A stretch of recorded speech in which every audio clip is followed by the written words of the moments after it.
I'm going to be talking to you about getting absolutely juiced. Not that kind of juiced. I'm going to be talking about V-Lock batteries and what ones are my favourites and why. So for a little bit of background, a V-Lock battery is basically a high-powered battery that tends to be used quite a lot on sort of bigger scale productions.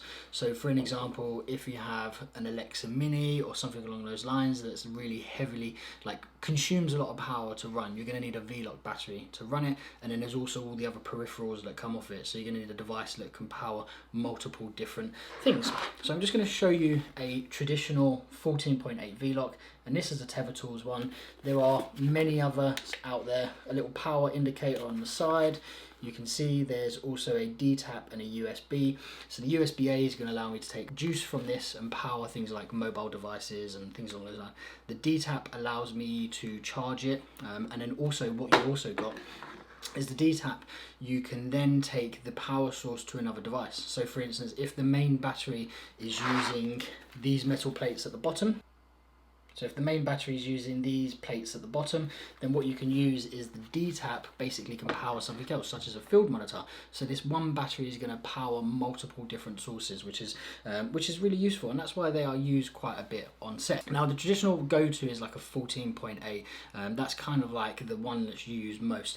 Now there is a new kid on the block, so there are these now new, more powerful 26 volts. And the 26 volts are designed basically to power more energy hungry devices, such as like high powered lights. So if we look at the Forza 500 as an example, that needs 2 of these to basically run, to even start remotely. So it needs a lot of juice to get going. Now with V-Lock batteries, you have the voltage, and then you also have the watts per hour, and that's the amount of time that they can last over an hour. So for instance, if it says it's 100 watts per hour and you run a 100 watt device for an hour at full intensity, it will last an hour. If you run it at 50%, you'll potentially get 2 hours, and that's kind of like a way to work out the metrics of these. So these 26 volts, these look like this. So you can see they are hugely, way more bigger. They are beasts. So I mean, you could work out with these things. They are absolutely huge. They both serve the same purpose, okay?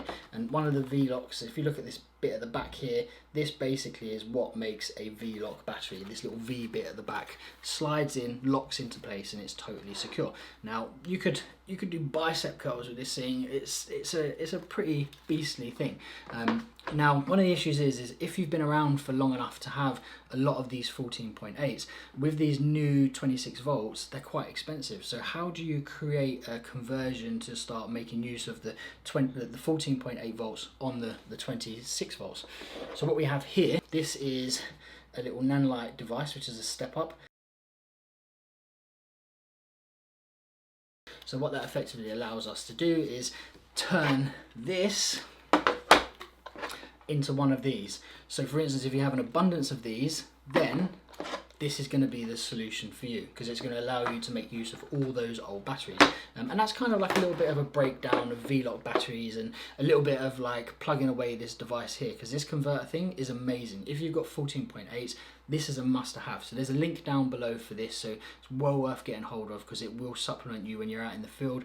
If, say for instance, you're a gaffer on set and you've got Nanlite Forza and your 26 volt die, but your cinematographer has a couple of V-Locks and they're 14.8, but having this available, you can basically then use those batteries to power your other stuff, which is, I think it's a must-have. Now let's talk about my favorite V-Lock batteries. Now when I use the word favorite, I call it my favorite just because of the sheer versatility. Like, it gives you the ability to do a lot. Now this is the FX line Nano, and this is the FX line Nano 2. Now if you look at these are tiny batteries in comparison to these guys. Now of course these have more watts per hour, so they're gonna be heavier, but why I love these the most is they have the D-tap out, so I can power most things that have a D-tap out. So for instance, when I'm on set and I'm using Forzas in remote locations, I use a D-tap out from these and I clamp them to the stand, and I get loads of power because it's a 60 watt system, okay? And this is a 90 watt system, so this is a 98 watt per hour battery with 60 watts. If I'm not using it at 100% intensity, I'll get a couple of hours. 9 times out of 10 I'm using it at 10, 15, 20%, somewhere along those lines. So I get a huge amount of juice out of these guys here. I also connect them to my PavoTube 6Cs through the USB-C, and that's why I love these the most. If you have a little look at the top here, most V-Lock batteries will have inputs and outputs. So most of them will have like a USB-A. This has a USB-A, a USB-C, and a micro USB. Now that basically means I can power mobile phones, I can power my MacBook, I can power my lights, you know, I can even, this is crazy.